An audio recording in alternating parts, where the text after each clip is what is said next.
An odd feeling gripped my house. So, I faked a journey to visit my sister. As I observed from afar, an old neighbor tapped my shoulder and whispered, "Hold on until midnight. All will be revealed." When the hour struck 12, my lungs drew no air. The sight I beheld. Can you imagine being a 64-year-old woman, suddenly hiding in your neighbor's house, watching your own home like a criminal? Because that's exactly where I found myself one terrifying night. What I uncovered wasn't just a betrayal, it was a sinister plot by my own son and daughter-in-law, a plan so steeped in greed, it would shatter my entire world. My name is Eleanor. This house, the one I've lived in for 40 years, it's more than just walls and a roof. It's my sanctuary, my history, every single memory I built with my late husband. The kitchen, where we made Sunday breakfasts. The living room, watching our son, Robert, grow up. The garden we cultivated with our own hands. Every single corner holds a piece of us. When my husband passed away 7 years ago, Robert, my son, he insisted on moving in with his wife, Audrey. "So you won't be alone, Mom," he told me. At the time, I truly believed it was out of love, out of filial duty. How naive I was. The first few months, they were quiet, even happy. We ate dinner together, laughed, talked. Audrey was attentive, almost affectionate. She'd help with groceries, cook my favorite meals, the comfort food, a good pot roast, mashed potatoes. Robert would fix things around the house. I thought, what a blessing to have my family so close in my golden years. But about 4 months ago, something shifted.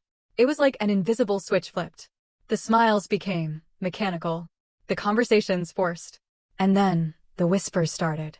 At first, I thought it was my imagination, that age was finally playing tricks on me. But the whispers were real. Every time I'd walk into a room, they'd abruptly stop talking. Robert would quickly put away his phone, a swift, almost guilty motion. Audrey would change the subject with this tense smile. "What were you talking about?" I'd ask, trying to sound casual. "Nothing important, Mom," Audrey would reply, that sweet voice now sounding hollow to me. "Work stuff, Mom," Robert would add, never meeting my eyes. Then other details started to emerge. The door to my old master bedroom, the one I'd converted into storage after my husband's death, it was always locked now. Before, it was always open. "Why do you lock that room?" I asked one day. Audrey responded too quickly. "Oh, it's just a moisture problem. We don't want your things to get damaged." But I didn't remember giving them permission to touch that room. I didn't remember any moisture problem. And at night, walking down the hall, I'd hear strange noises coming from there. Footsteps, muffled voices, laughs that weren't my son's or my daughter-in-law's. One night, close to 11, I heard the unmistakable sound of the front door opening. I crept out of bed carefully, making sure not to make a sound.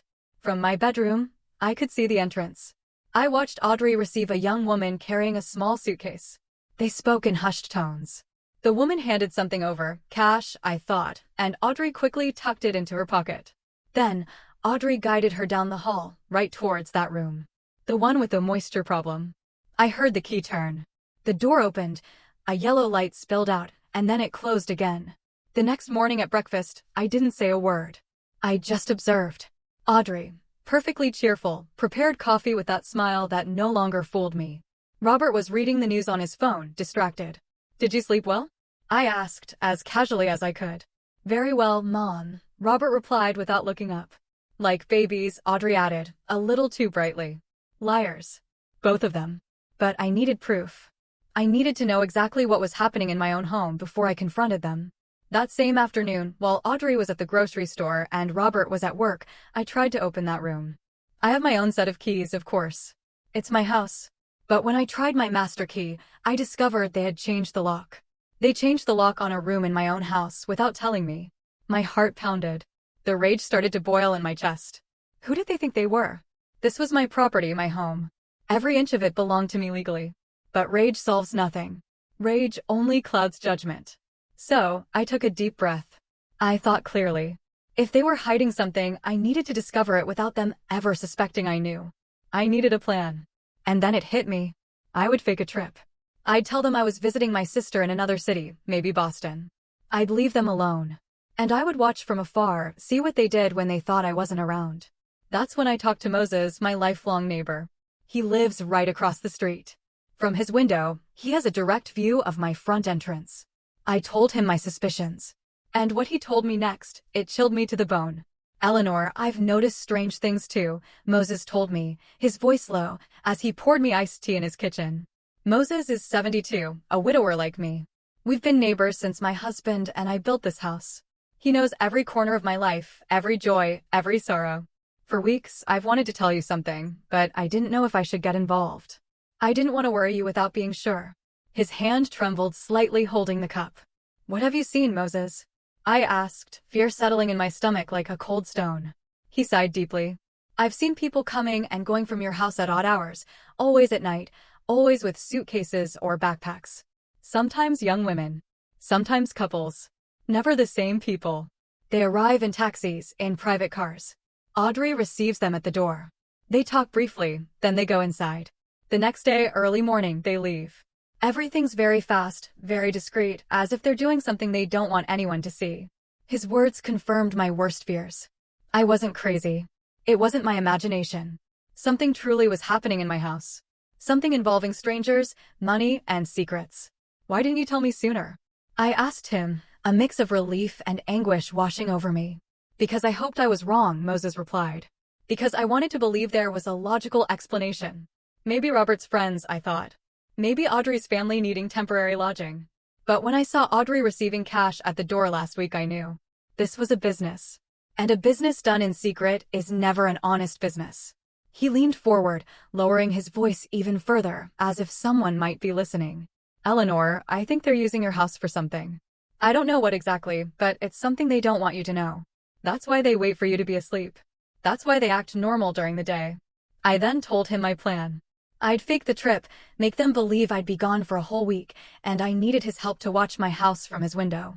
Moses immediately accepted. You can stay here in the guest room, Eleanor, he offered. From the upstairs window, you can see your entrance and part of your living room perfectly. We'll see everything they do. I felt an immense wave of relief.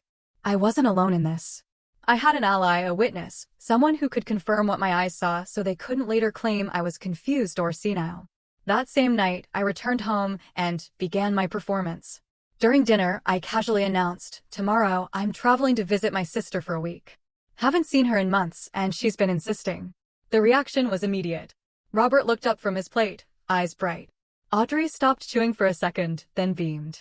A smile that was too wide, too enthusiastic. Oh, that's great. It'll do you good to get out, change the scenery, right, Robert? My son nodded vigorously. Yes, Mom. You deserve a break. We'll take care of the house. Don't worry about a thing. Don't worry about a thing. Those words echoed in my head with a sinister chill. The way they said it, with that barely concealed relief, that urgency to see me leave, it only confirmed they were hiding something big. I continued my act. I need you to water the plants in the garden every other day. And please, keep the house tidy. You know I don't like clutter. Audrey nodded with exaggerated enthusiasm. Of course, Mom. Everything will be perfect when you return. Enjoy your trip. Perfect. They wanted me to leave. They needed me to leave. The next morning, I put on the whole show. I pulled out my old suitcase, the one my husband and I used for travel. I filled it with clothes, toiletries, all in plain sight. I called my sister loudly from the living room so they'd hear me. Yes, sis, I'm heading out now. I'll get there before lunch. My sister, of course, knew the plan. I'd told her everything. She was worried, too, and supported me completely. Robert insisted on driving me to the bus station. That's not necessary, son. I can take a cab. But he insisted. He wanted to make sure I was really leaving. At the terminal, he walked me to the platform. He hugged me. Have a good trip, Mom. Call us when you arrive so we know you're okay. I looked into his eyes, those eyes I had known since he was a baby, searching for any trace of guilt, of remorse. But all I saw was impatience. He wanted me on that bus. He wanted to see me leave. I'll call you, son, I told him, and entered the terminal. But I didn't get on any bus. I waited 20 minutes, enough time for Robert to leave. Then I slipped out another door, grabbed a cab, and gave the driver Moses's address. When I arrived, Moses already had everything prepared. He showed me the guest room on the second floor. From the window, my house was fully visible. The front entrance, the small front yard, part of the living room through the curtains. Now all we have to do is wait, Moses said, and observe. I sat by the window, a knot of dread in my stomach. My own house, the place where I'd been happy for decades, now felt like enemy territory. A place I needed to spy on from afar to discover what the people I had loved and protected were doing. The first few hours were normal. Audrey went out to the grocery store around 10 a.m. Robert left for work, as always. The house was empty, silent. But when evening fell, around 6 o'clock, I saw something that made me hold my breath. A silver car parked in front of my house. A young couple got out, maybe in their 30s.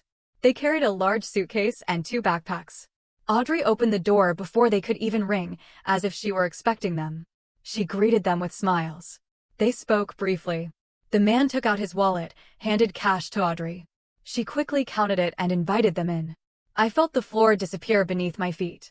I had just watched my daughter-in-law receive money from strangers and let them into my house as if it were a hotel. Moses was standing beside me, watching the same scene, his face tense. "Did you see that?" I asked him, my voice trembling, needing confirmation that my eyes weren't deceiving me. "I saw it, Eleanor." "I saw everything," he replied grimly.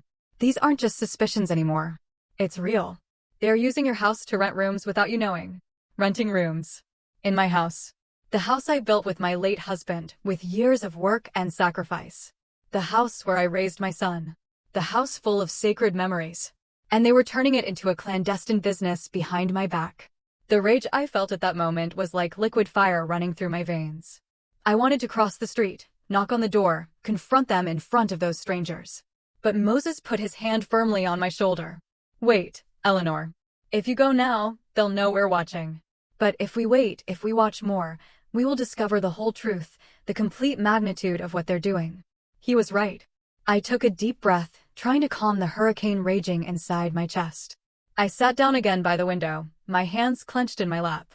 Over the next hour, I saw lights turn on in different rooms of my house. The living room, the kitchen, and then I saw light coming from that room. My old master bedroom. The one that supposedly had a moisture problem. The one they kept locked up. Now I understood why. There was no moisture. There were guests. Strange people sleeping in the space where my husband and I had shared 35 years of marriage. Unknown people using the bed where he died in my arms. Unknown people walking on the floor where I had cried over his death for months. Tears began to roll down my cheeks without permission. They weren't tears of sadness. They were tears of fury, of betrayal, of a pain so deep I felt like I would break. How could they? I whispered to myself. How could my own son do this to me? Moses didn't say anything. He just sat beside me in silence, respecting my pain. Outside, the night continued to fall, and my house, my home, was transforming into something unrecognizable before my eyes. Around 9 that night, Robert arrived from work. I saw him park his car, enter the house with his briefcase, as if it were a normal day, as if he wasn't participating in a monumental betrayal against his own mother. 20 minutes later, another couple arrived, younger this time, maybe 25. Audrey received them with the same routine, cash, smiles, doors opening. They entered, carrying their suitcases as if they were arriving at any roadside motel. I counted mentally. There were already 2 couples inside my house. For strangers occupying my spaces, breathing my air, touching my things. How long do you think they've been doing this? I asked Moses. He thought for a moment. From what I've observed, I'd say at least 3 months, maybe 4. It started little by little. At first, it was 1 person every week, then 2. Now, I see movement almost every day. 3 or 4 months. All this time, while I lived under the same roof, they were operating this secret business. Every time I went to sleep early, every time I went out to run errands, every time I visited a friend, they took advantage. To receive more people. To make more money with my property. I calculated mentally, if each couple paid, say, $50 per night and they had 2 or 3 couples every night, they were making between $100 and $150 daily. In 1 month, that added up to over $3,000. In 4 months, over $12,000. $12,000 earned illegally, using my house, my electricity, my water, my gas, without paying me a single cent. Without even having the decency to ask me if they could do it. They stole from me. My own son and daughter-in-law were stealing from me in the most vile and calculated way. The night deepened. Around 11 o'clock, the lights in my house began to turn off one by one. First the living room, then the kitchen. The bedrooms remained lit a little longer, and then they too went dark. Everything fell silent. I remained sitting by the window, unable to move, unable to fully process the dimension of what I had discovered. Moses brought me a blanket and hot tea. You should rest, Eleanor. Tomorrow, there will be more to see. But I couldn't rest. I couldn't close my eyes, knowing that strangers were sleeping in my house. I stayed there all night watching, and my vigil was rewarded. At 6 in the morning, the door to my house opened. The young couple who had arrived first came out with their suitcases. A taxi was waiting for them. They left quickly, discreetly, like ghosts disappearing with the light of day. Half an hour later, the second couple did the same. By 7 in the morning, all the guests were gone. Audrey went out to the front yard with a trash bag, left it in the container, and went back inside.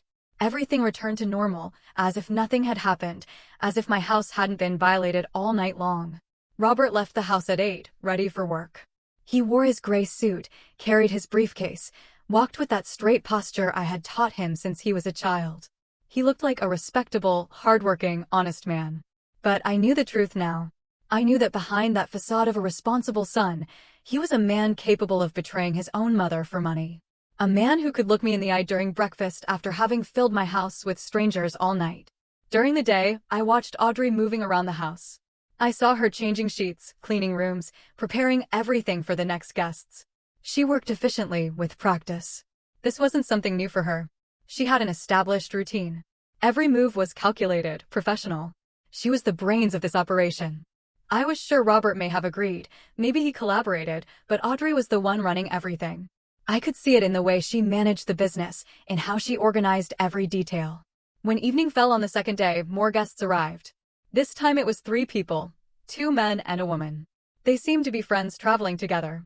Audrey received them the same way as the previous ones. Cash in hand, professional smiles, doors opening. And I kept watching from Moses's window, mentally documenting every movement, every transaction, every betrayal. Moses had suggested taking pictures, but I didn't want digital evidence yet. First, I needed to understand the complete operation. I needed to know if there was something else, something worse that I hadn't discovered yet. And then Moses told me something that changed everything. It was the night of the second day, close to 10 p.m., when he approached me with a serious expression. Eleanor, there's something else you need to know. Something I've been hesitant to tell you. My heart sped up. What is it, Moses? He sat across from me, his elderly eyes full of worry. 2 weeks ago, I saw Audrey meeting a man at the corner coffee shop. It wasn't Robert. It was someone older, well-dressed, with a lawyer or doctor's briefcase. They talked for almost an hour. I was at the next table, and even though I didn't want to listen, some words reached my ears. I leaned forward, every muscle in my body tense. What words, Moses? He swallowed before continuing. I heard something about documents, about mental competency, about medical evaluations, and about nursing homes. The world stopped. Those words fell on me like blocks of ice. Mental competency. Medical evaluations. Nursing homes. No, they couldn't be planning that. Are you sure about what you heard? I asked in a barely audible voice. Moses nodded slowly. Wait until Friday midnight, Eleanor. I've noticed that Fridays are special. There's more movement, more people, more activity. Wait until Friday midnight. You'll discover everything. Moses's words resonated in my head like funeral bells. Mental competency, medical evaluations, nursing homes. It couldn't be a coincidence. Not after discovering they were using my house as a clandestine business. This was bigger, darker, more calculated than I had imagined. They weren't just stealing from me. They were preparing me for something worse. Something that would take away not just my house, but my freedom, my dignity, my entire life. I spent the next 3 days in a state of constant alert. Every morning, I watched the guests leave my house. Every night, I saw new ones arrive. The flow was constant, almost industrial. Audrey managed everything with military precision. She had a notebook where she wrote down schedules, names, payments. I saw it once when she left it on the kitchen counter while preparing coffee. Even from a distance, I could see columns of numbers, dates, codes. This wasn't an improvised business. It was a well-planned operation with records, a system, months of preparation. Robert participated less visibly, but he was a full accomplice. He was the one who changed the sheets Audrey couldn't manage to wash. He bought the extra supplies they needed, soaps, toilet paper, towels.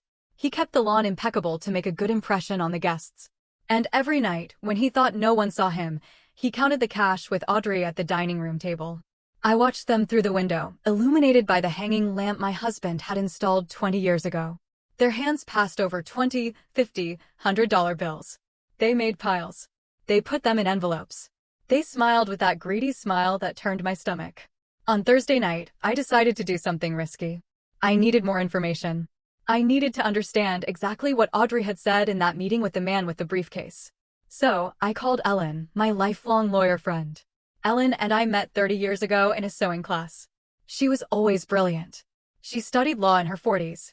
She specialized in family and property law.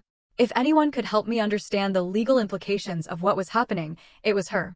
Ellen, what you're telling me is extremely serious, Ellen told me over the phone, her voice full of professional concern. If they are operating a lodging business without permits, without paying taxes, without your consent as the property owner, they are committing multiple felonies: fraud, misuse of someone else's property, tax evasion.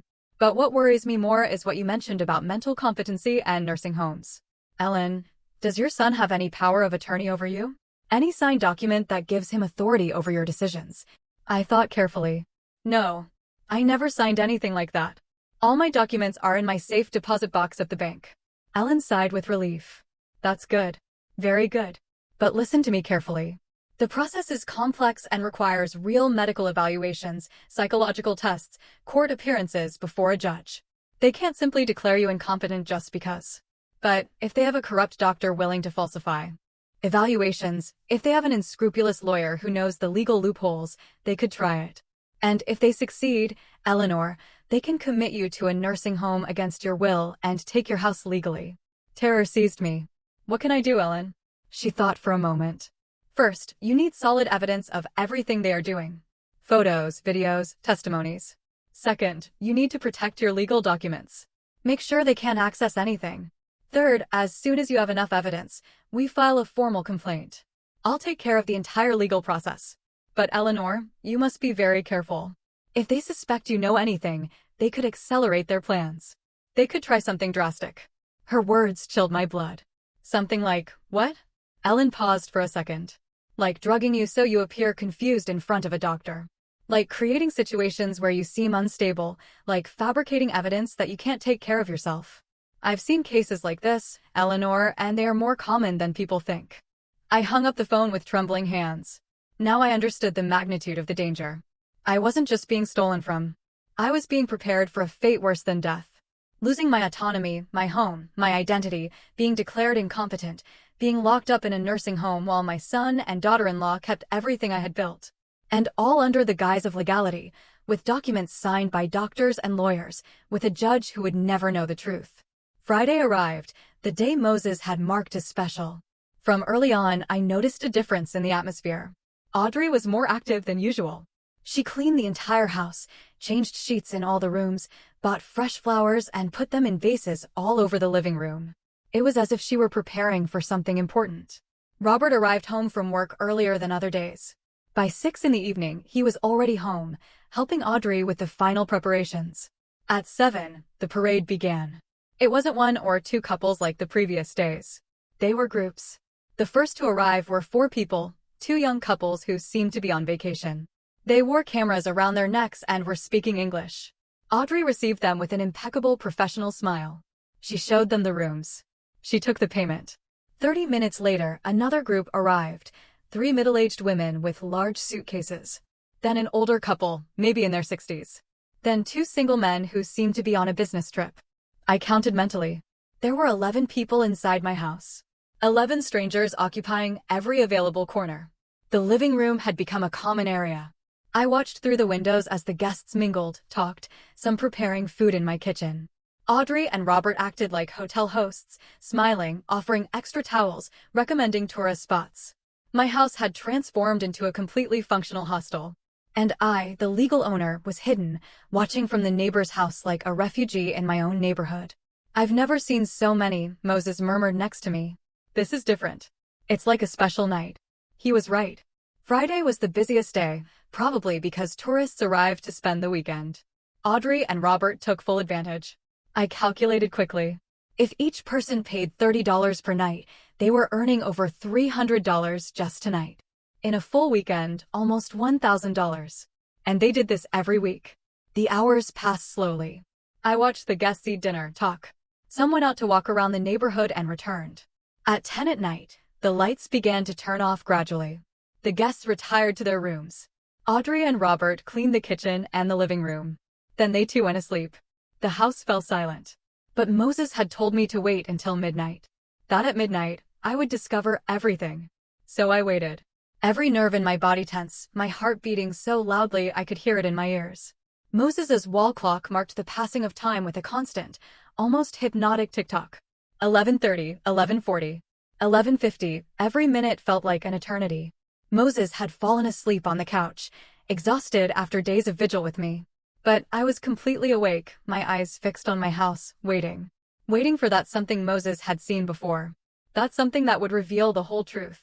And then, when the clock struck 12 midnight, my breath stopped. The side door of my house, the one that leads to the backyard and that we almost never use, opened slowly. A figure came out. It was Audrey. But she wasn't alone. Behind her came out a man I didn't know. A tall man, about 50 years old, dressed in dark clothing.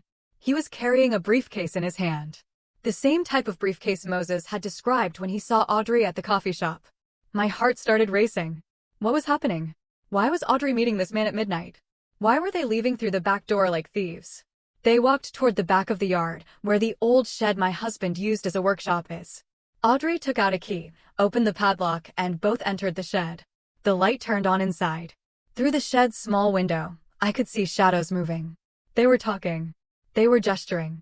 Audrey took something out of her purse. Papers, maybe. The man checked them with a small flashlight. Then he took something out of his briefcase. More papers. A thick folder. Audrey took them, reviewed them page by page. She nodded her head. They seemed to be reaching some kind of agreement. The meeting lasted almost 20 minutes. Finally, the man put everything back in his briefcase. Audrey turned off the shed light. They came out, but instead of returning to the house, they walked toward the back fence. There's a small door there that leads to the back alley. Audrey opened it.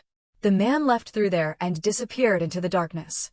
Audrey closed the door, secured the padlock, and returned to the house through the side door. Everything had lasted less than half an hour. Silent, secret, invisible to anyone who wasn't specifically watching. I woke Moses up urgently. I saw him. I saw everything. Audrey met a man at midnight in the shed. Moses got up immediately, still half asleep, but alert. The man with the briefcase, he asked. Yes, it has to be the same one. They reviewed papers, documents. They are planning something, Moses. Something big. My neighbor rubbed his eyes and looked at his watch. It's late or early, depending on how you look at it. It's 12:30 a.m. But now we know that there's someone else involved. Someone who works in the dark in secret. This is worse than we thought. I couldn't sleep the rest of the night. I stayed sitting by the window, watching my house as if it were an enemy building. At dawn on Saturday, the guests began to leave. Some left early, others stayed to enjoy the full weekend. Audrey prepared breakfast for those who remained, acting like the perfect hostess. Coffee, toast, fruit, everything served with smiles and kindness. No one would have imagined that hours earlier she had been in a clandestine night meeting with a stranger. Robert left the house around 9 in the morning. I saw him get into his car and drive away. Audrey stayed alone with the remaining guests. This was my opportunity. I needed to get into that shed. I needed to see if they had left. Anything. Any clue about what they were planning. I told Moses my plan. He tried to dissuade me. It's too risky, Eleanor, if Audrey sees you. But I was determined. I have the key to the back fence. I can enter through the alley without anyone seeing me. Audrey is busy with the guests in the front of the house. She won't see me. Moses finally agreed, but insisted on accompanying me to the alley to keep watch. We left his house through the back door. We walked through the silent alley. It was Saturday morning, and the neighborhood was quiet. Most people were still sleeping or eating breakfast. We reached the back door of my property. I took out my key with trembling hands. The padlock gave a soft click. I entered my own backyard like an intruder, my heart pounding against my ribs. The shed was about 20 yards from the door. I walked crouched low, hiding behind the bushes I myself had planted years ago. Every step seemed too loud, every breath too strong. Finally, I reached the shed. The door had a simple padlock, one I knew well. It was the same padlock my husband had used for years. I searched for the right key. My fingers clumsily tried 3 different keys before finding the correct one. The padlock opened. I entered the shed and closed the door behind me. Sunlight filtered through the small, dirty window, creating dusty rays in the air. The place smelled of old wood and moisture. Rusty tools hung from the walls. Boxes stacked in the corners. Everything looked normal, intact. But then I saw something out of place. On my husband's old workbench, there was a metal box. It wasn't ours. I had never seen it before. It was gray, modern, with a digital lock. I approached slowly. The box was closed, but not locked. Just a simple latch that opened by pressing two side buttons. I tried it. Click. The box opened. And what I saw inside, it took my breath away. There were stacks of cash. American dollars in denominations of 20s, 50s, and 100s. I counted quickly. There had to be at least $10,000 there, maybe more. All the money they had earned with their illegal business for months. But that wasn't the worst part. Beneath the money were documents. I took them out carefully and began to read them. The first was a rental agreement, a contract where my house appeared registered as a property available for temporary rental and tourist lodging. The owner's name read Robert Vega, my son. But that was impossible. I was the legal owner. My name was on the deeds. How could he sign a contract as if he were the owner? I kept reading. There was a footnote, in small print, legal owner in process of transfer, documentation pending judicial procedure. I felt the floor moving beneath my feet. Transfer. Judicial procedure. They weren't just using my house illegally. They were trying to steal it from me legally. The next document confirmed my worst fears. It was a psychological evaluation form, an official medical form with a private clinic's letterhead. And there, in the patient section, was my full name, Eleanor Cristina Vega de Herrera. The evaluation date was scheduled for 2 weeks in the future. The reason for consultation read, evaluation of mental competency and autonomy for decision-making. Family requests due to concern about progressive cognitive decline. Progressive cognitive decline. They were painting me as a senile old woman, as someone who couldn't take care of herself, as someone who needed to be protected from her own decisions. And it was all a lie. I was perfectly fine. My mind was clear. My health was good for my 64 years. But they were going to fabricate a different story. With this doctor, with this false evaluation, with this judicial process they were already preparing. There were more documents. One was a quote from a private nursing home, Golden Hope Residence, specialized care for older adults. The price was $3,000 monthly. There were yellow highlighter marks on the section that read, private rooms with 24-hour security. Special program for patients with dementia and cognitive decline. They were looking for a prison for me. An expensive and legal prison where they would lock me up while they enjoyed my house and my money. The last document was the most chilling. It was a broad power of attorney, a legal document that would give Robert total control over all my properties, bank accounts, and medical decisions. It was prepared, printed, ready to be signed. Only my signature was missing. And next to the document was a handwritten note, in Audrey's handwriting. Dr. Lee Sandro confirms he can administer a mild sedative during the appointment. Signature will be obtained during a state of induced confusion. Witnesses already coordinated. Additional cost, $5,000. My hands were shaking so much I almost dropped the papers. They were going to drug me. They were going to take me to a corrupt doctor, give me some medication that would confuse me and make me sign that power of attorney without understanding what I was doing, with paid witnesses who would say that I was in full control of my faculties. Everything legal on paper, everything false in reality. And once they had that power of attorney, they could do whatever they wanted with me. Sell my house, empty my accounts, lock me up in that nursing home. And I would have no way to defend myself because legally, I would no longer have control over anything. I heard voices outside. I froze. It was Audrey talking to someone. One of the guests, probably. They were close. Too close. I quickly took out my phone and took pictures of all the documents. Every page, every note, every detail. My hands trembled so much that some photos came out blurry, but I managed to capture the evidence. Then I put everything back in the box exactly as I had found it. I closed the box. I closed the shed.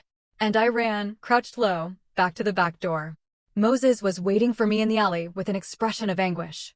I thought they had discovered you. You were in there almost 20 minutes. I couldn't speak. I only showed him my phone with the photos. He looked at the screen, swiped image after image, and his face grew paler and paler. My God, Eleanor. This is a complete criminal scheme. They aren't just stealing from you. They are systematically destroying you. I nodded, tears I could no longer hold back rolling down my cheeks. I need to call Ellen. I need to do something now. I can't wait any longer. We returned to Moses's house. With trembling hands, I dialed my lawyer friend's number. It was early Saturday, but Ellen answered on the third ring. "Eleanor, what happened?" I told her everything. The photos, the documents, the complete plan. Ellen remained silent for a long moment after I finished. Then she spoke with a professional, controlled voice, but full of contained fury.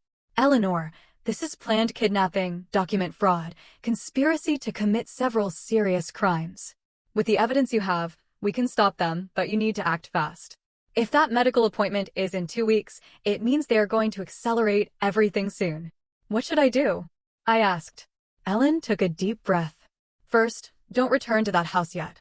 Stay where you are safe. Second, tomorrow, Sunday, I need you to come to my office. We will bring in a trusted notary. We will make legal documents to protect your assets immediately. Third, on Monday, we will file a formal complaint with all this evidence. And fourth," she paused. "Fourth, we are going to set a trap for them." "A trap." I repeated Ellen's words, not fully understanding. My mind was still processing everything I had discovered in the shed. The false documents, the plan to drug me, the nursing home already quoted. Everything was too much, too dark, too calculated. "Yes, Eleanor." "A trap," Ellen confirmed firmly. "They think you don't know anything. They think you are still traveling, a trusting, naive woman. That is your advantage. You have evidence that they don't know you possess. Now, we are going to use it strategically to ensure they face full legal consequences.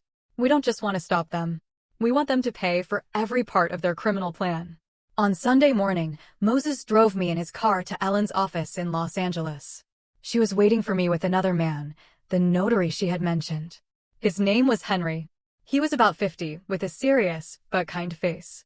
"Mrs. Vega, I am very sorry for what you are going through," he told me while shaking my hand. "But I want you to know that we are going to protect your assets completely. When we finish today, your son will not be able to touch a single cent of your estate without facing immediate criminal charges." Over the next 3 hours, I signed documents. Many documents. Ellen explained them one by one with patience. "This is a revocable power of attorney.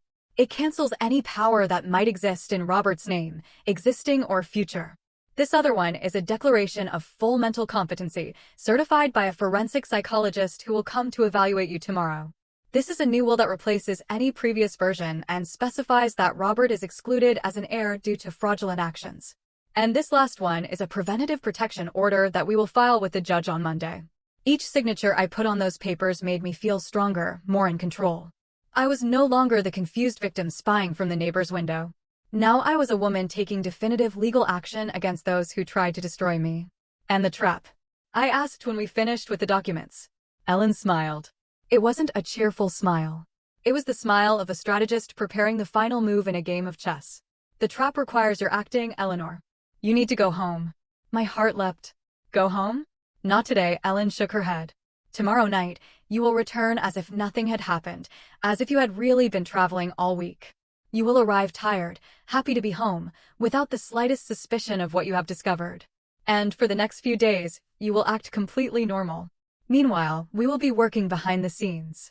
Henry leaned forward and added, "We will also contact the municipal authorities. A housing inspector will make a surprise visit to your house. If they find an illegal lodging operation, they can shut down the business immediately and apply severe fines." "But there's more," Ellen continued. "I've been investigating Dr. Lisandro, the doctor mentioned in those notes. He has a questionable history. He has already been investigated twice by the medical board for unethical practices. With your complaint and the photographic evidence, we can initiate a formal investigation against him, too. If they discover he was willing to drug patients to obtain fraudulent signatures, he will lose his medical license and face criminal charges." The magnitude of the plan began to take shape in my mind. It wasn't just about stopping Robert and Audrey. It was about dismantling the entire network they had built. The corrupt doctor, the false witnesses, the illegal lodging business, everything. "How long will all this take?" I asked. Ellen looked at Henry before answering. "The inspector can go this week, probably Wednesday or Thursday. The investigation of the doctor will take longer, but with your formal complaint on Monday, the process will begin immediately. And as for Robert and Audrey," she made a dramatic pause, "the final confrontation will be when they least expect it, when they believe everything is going according to their plan." I spent the rest of Sunday at Moses's house, mentally rehearsing how I would act when I returned. I had to be convincing. I couldn't show anger, suspicion, or fear. I had to be the trusting mother, returning happily from visiting her sister. The naive mother-in-law who knows nothing about what is happening in her own house. It was ironic. They had been acting in front of me for months. Now it was my turn to act in front of them. On Monday night, with a suitcase in hand and my heart beating like a drum, I walked toward my house. Moses had driven me to the corner, but I walked the rest of the way so it would look like I arrived by taxi. I rang the doorbell. I heard hurried footsteps inside. The door opened. Robert was there with a surprised expression. "Mom? We weren't expecting you until tomorrow." I smiled with the warmth a mother reserves for her son, though inside my heart was breaking. I decided to come back a day early. I missed my house. Audrey appeared behind Robert. Her smile was perfect. Too perfect. "Welcome back. How was the trip?" I entered my house feeling like I was entering enemy territory. Everything looked normal, clean, tidy. No trace of the 11 guests who had occupied these spaces just 2 nights ago. Audrey had done an impeccable job erasing the evidence. The trip was wonderful, I lied with surprising ease. My sister spoiled me a lot, but you know, there's no place like your own home. They took my suitcase to my room. They prepared tea. They sat with me in the living room, asking for details of the invented trip. I responded with stories I had prepared, adding convincing details about restaurants my sister and I supposedly visited, about walks we took, about conversations we had. Robert and Audrey listened, nodded, smiled. But I could see something behind their eyes. Relief. Relief that I had returned without suspicion. Relief that their secret remained intact. "The house looks very nice," I commented, looking around. "You took care of it perfectly." Audrey responded quickly, perhaps too quickly. "Of course. We cleaned everything, watered the garden, everything as you asked." I took a sip of tea and added casually, "It even smells different, like new cleaner." I saw a micro flash of panic in Audrey's eyes. "Oh yes. We did a deep cleaning. We wanted everything to be perfect for your return." Liar. She had cleaned to erase the traces of dozens of strangers who had occupied my home. That night, I slept in my own bed for the first time in a week.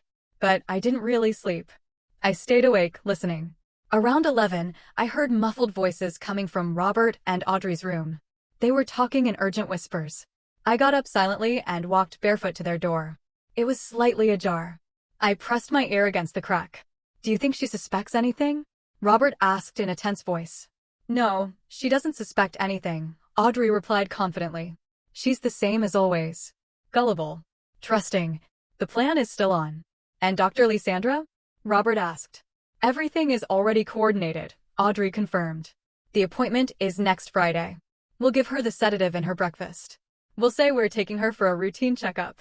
By the time she realizes what she's signed, it will be too late. The power of attorney will be registered, and we will have complete control." There was a silence. Then Robert spoke in a voice I barely recognized as my son's. "And after that?" Audrey replied coldly, "After that, we commit her. We already have the place. Golden Hope Residence accepts patients with cognitive decline. We'll visit her once a month to keep up appearances. And in the meantime, this house will be completely ours. Completely ours." Those words pierced me like knives. I returned to my room in silence, with silent tears rolling down my face. But they weren't tears of defeat. They were tears of pure rage and steel determination. They had sealed their fate. I had just heard the complete confession. And even though I hadn't recorded it, I now knew every detail of their plan, including the exact date. Next Friday. I had less than a week to execute the perfect counter-trap.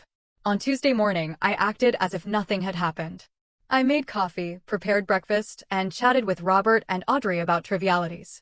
They were also acting.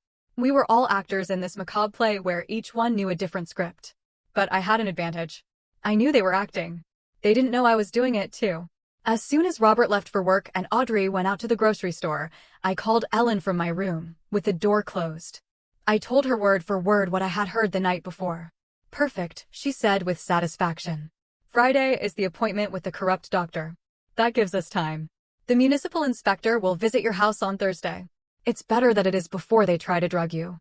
Do you think they will receive guests this week?" I thought for a moment. "Probably Thursday and Friday night. They always have more movement on those days." Ellen paused thoughtfully. "Then we will coordinate the inspector's visit for Thursday night, when the house is full of living evidence." Over the next 2 days, I maintained my perfect performance. I acted like the sweet, trusting grandmother. I asked Audrey if she needed help with anything. I offered Robert his favorite cookies that I baked specially. They seemed relaxed, convinced that their plan remained intact. On Wednesday night, Audrey even showed me a brochure. I found this health center that offers preventive checkups for people your age, Mom. How about I take you on Friday? It's free for seniors. Free? Liar. They were going to pay $5,000 for that checkup. I feigned genuine interest. A checkup? Well, that wouldn't be bad. I haven't been to the doctor in a while. I'll go with you. I nodded sweetly while inside. My blood was boiling. She was closing the trap, without knowing that I had already closed a bigger trap around her. On Thursday afternoon, while Audrey and Robert were preparing the house for the night's guests, my phone vibrated. It was a message from Ellen. Inspector confirmed for 9 o'clock at night. Police will be on standby nearby. Stay in your room when he arrives. We'll take care of everything. My heart started beating faster. Tonight, their world would begin to crumble. As expected, the guests began to arrive around 7 that night. First, a young couple with large backpacks, then 3 women who seemed to be on a girls' trip, then a lone businessman with a briefcase and small suitcase. By 8:30, there were 7 strangers, obviously occupying my house. Audrey played her role as the expert hostess. Robert helped with the bags. He showed them the rooms. He smiled professionally. I was in my room, supposedly reading, but in reality, I was waiting, watching the clock. Every minute felt like an hour. 8:40, 8:50. 5 minutes to 9. And then I heard the sound I had been waiting for. The doorbell. Firm, authoritative. It wasn't the doorbell of an expected guest. It was the doorbell of someone with authority. I heard hurried footsteps. Robert's voice asking who it was from inside, and then a strong male voice from outside. Municipal inspector. Open the door, please. Silence. A heavy, dense silence. Then the sound of the door opening slowly. Inspector, is there a problem? Robert asked in a voice that tried to sound calm, but failed miserably. We received an anonymous complaint about an illegal lodging operation at this address. I need to inspect the property. There must be a mistake. I heard Audrey's voice, more high-pitched than normal. This is a private residence. We don't operate any business.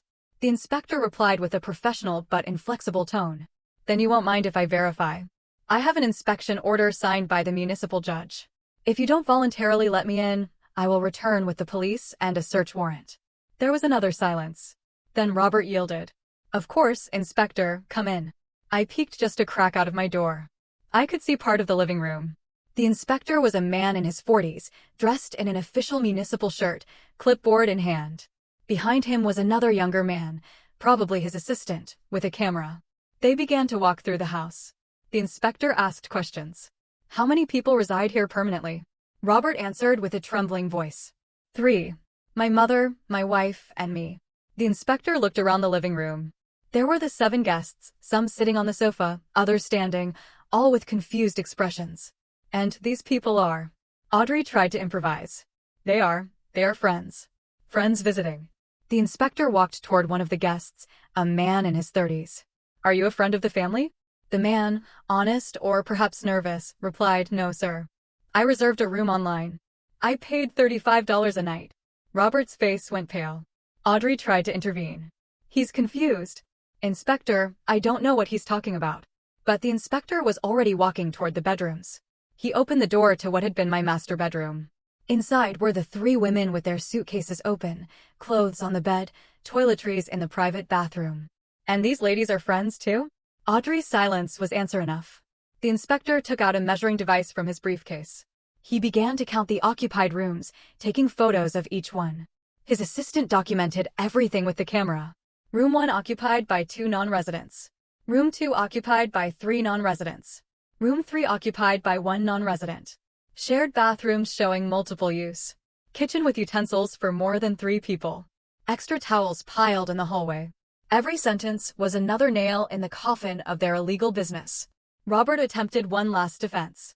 Inspector, this is a misunderstanding. Perhaps we occasionally help acquaintances who need lodging, but it's not a business. The inspector interrupted him. Do you charge money for that lodging? Robert hesitated. Well, sometimes we receive a voluntary contribution for expenses. The inspector shook his head. That's called a business. A lodging business. And to operate a lodging business, you need a commercial license, a tourist operating permit, a fire safety certificate, a sanitation certificate, and payment of corresponding taxes. Do you have any of those documents? The silence was absolute. Audrey and Robert looked at each other, defeated. They knew they had nothing. The inspector continued, according to the municipal code, operating a commercial lodging business without permits constitutes a serious violation. The fine is $10,000.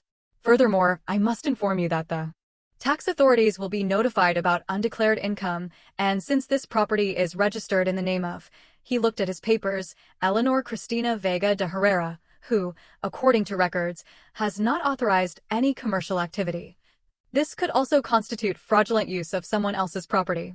I felt it was the moment. I opened my bedroom door and stepped out. All eyes turned toward me. The guests confused.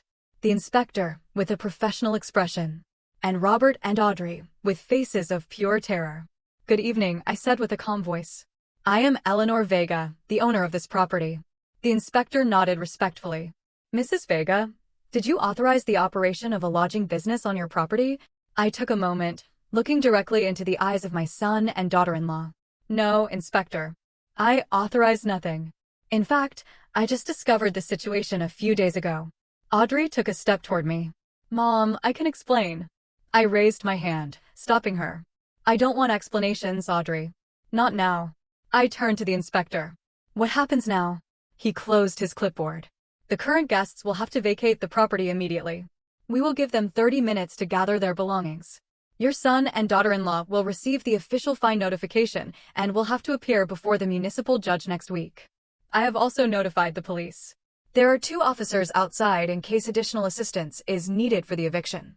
The next 30 minutes were chaotic. The guests collected their things hastily, some demanding refunds from Audrey. She had kept the cash in her purse and had to return it under the watchful eye of the inspector. Robert remained paralyzed, unable to speak, watching as his illegal business crumbled in minutes. When the last guest left, the inspector handed me a copy of the official report. "Mrs. Vega, I recommend you consult with a lawyer. You have the right to sue for damages." "I already have a lawyer, Inspector. Thank you for your work tonight." When the inspector and his assistant left, the house fell into a deathly silence. The 3 of us remained in the living room. I was standing by the window. Robert was sitting on the sofa with his head in his hands. Audrey was standing near the door, arms crossed, with the expression of a cornered animal. It was she who spoke first. Her voice was no longer sweet or calculating. It was desperate. "Mom, I know this looks bad, but we had our reasons. The house expenses are high. We have debts." I turned to her slowly. "Reasons? Debts?" And that was sufficient justification to turn my home into an illegal business without my consent. Audrey took a step toward me. "We were going to tell you eventually. We just wanted to save up first, to have some money before what?" I interrupted with a cutting voice. "Before drugging me and making me sign a fraudulent power of attorney?" The silence that followed was deafening. Audrey turned pale. Robert raised his head abruptly, his eyes full of shock. "How?" Robert started to say, but his voice broke. "How do I know?" I completed the question for him. "Because I was never traveling, Robert. I was here, watching, discovering every detail of your vile and calculated plan." I walked to the center of the living room, looking at both of them with an intensity that made them step back. "I know about the illegal lodging business. I know about the cash hidden in the shed. I know about Dr. Lisandro. I know about the Friday appointment where you planned to sedate me. I know about the power of attorney you wanted to make me sign. And I know about the Golden Hope Residence nursing home where you planned to lock me up." Audrey shook her head frantically. No, it's not what you think. Yes, we talked to the doctor, but it was just for precaution, because we were worried about your health." "Stop the lies," I shouted, and my voice resonated in the walls of my own house. "I found the documents, Audrey. I saw them with my own eyes. I read the notes written in your handwriting. Mild sedative during the appointment. Signature will be obtained during a state of induced confusion. Those were your exact words." Audrey's face lost all color. Her lips trembled, but no sound came out. I turned to my son. "And you, Robert? You, whom I raised, whom I loved, to whom I gave everything your father and I could give. How could you?" Robert had tears rolling down his face. "Mom, the economic situation was desperate. We had $30,000 of debt. The bank was going to foreclose on our old apartment. Audrey said if we could get money fast, and your solution was to betray me." I interrupted him. Your solution was to steal my house, my freedom, my dignity. It wasn't stealing. Audrey exploded in a high-pitched voice. This house is enormous. You live here alone. We were just taking advantage of the available space. And as for the power of attorney, it was to protect you. You're aging. You need someone to make decisions for you. I am 64 years old, I said with an icy voice. Not 80, not 90. 64, my mind is perfectly clear. My health is good. I don't need anyone to make decisions for me. What you were planning was not protection. It was legal kidnapping. Robert stood up, staggering. Mom, please. We can fix this. We'll give all the money back. We'll leave the house if you want, but please don't report us. If you go to the police, we could go to jail.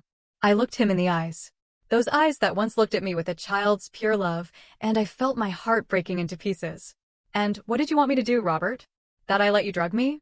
That I let you lock me up in a nursing home while you enjoyed my property? That I feigned dementia to make your life easier? It wasn't going to go that far. Robert murmured. Audrey was just exploring options, but I never would have. I heard your conversation last night. I interrupted him again. I heard you planning exactly that. I heard you saying you would visit me once a month to keep up appearances. I heard you turn me into a formality, into an obstacle that had to be managed. Robert collapsed back onto the sofa, sobbing. Audrey remained petrified. Her mask of the perfect daughter-in-law finally completely destroyed. I took a deep breath, trying to maintain my composure. Tomorrow is Friday. You had planned to take me to Dr. Lisandro at 10 in the morning. Obviously, that is not going to happen. What is going to happen is this. You are going to pack your things, and you are going to leave my house. You have until tomorrow at noon. Audrey reacted immediately. Evict us. Where are we going to go? You should have thought about that before you betrayed me, I replied without emotion. You have family. You have friends. Figure it out. Mom, please. Robert pleaded. We can't leave like this. We don't have money for a rental deposit. We have nothing. You have $10,000 in the box in the shed, I pointed out. The money you earned illegally with my property. You can use it for your deposit, although you will probably need to save it to pay the municipal fine and lawyer's fees. Audrey turned to me with blazing eyes. There were no longer pleas. You know what? Fine. We will leave your precious house. But don't think this ends here. We will get a lawyer. We will fight the fine and we will sue for wrongful eviction. I smiled without humor. Go ahead, Audrey. Get a lawyer. But I warn you that my lawyer is very good, and she has photographic evidence of every fraudulent document, every criminal plan, every detail of your illegal operation.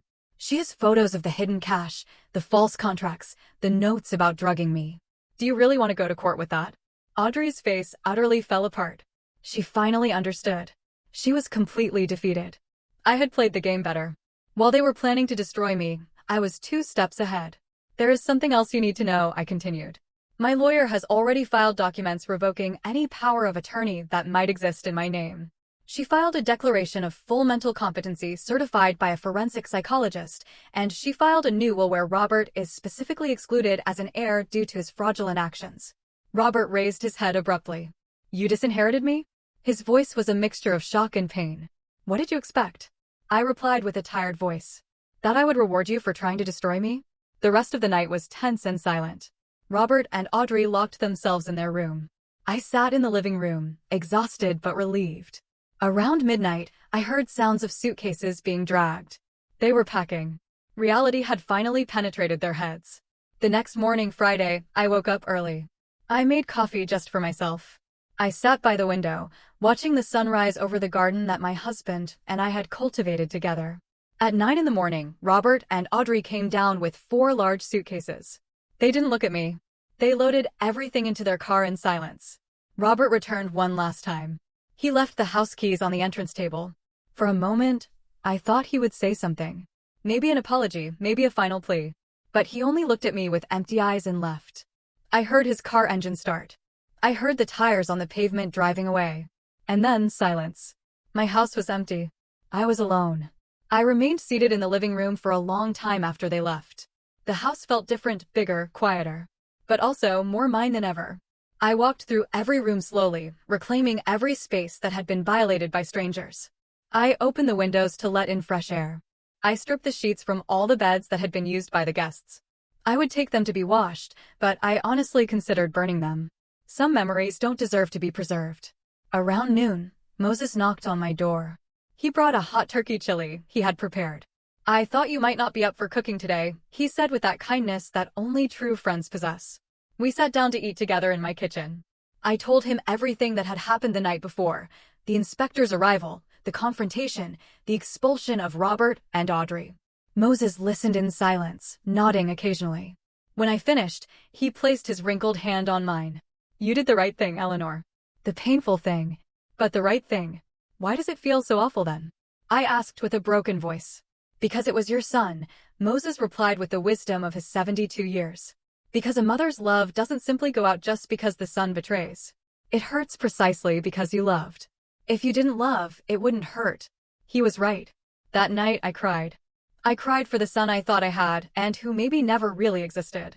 I cried for the family I thought I had built. I cried for the betrayal, for the greed that had corrupted my own blood. But I also cried out of relief because I had survived. Because I had won. Because I was still the owner of my life, my mind, and my home. The following Monday, Ellen called me with news. "Eleanor, the complaint against Dr. Lisandro has been accepted. The medical board initiated a formal investigation. I also contacted the district attorney with all the evidence of conspiracy to commit fraud. They are considering filing criminal charges against Audrey and Robert." I felt a knot in my stomach. Criminal charges. Jail. Ellen paused. "It's possible. Planned fraud, conspiracy to deprive an elder of their freedom, falsification of documents. The charges are serious. But Eleanor, you have the final say.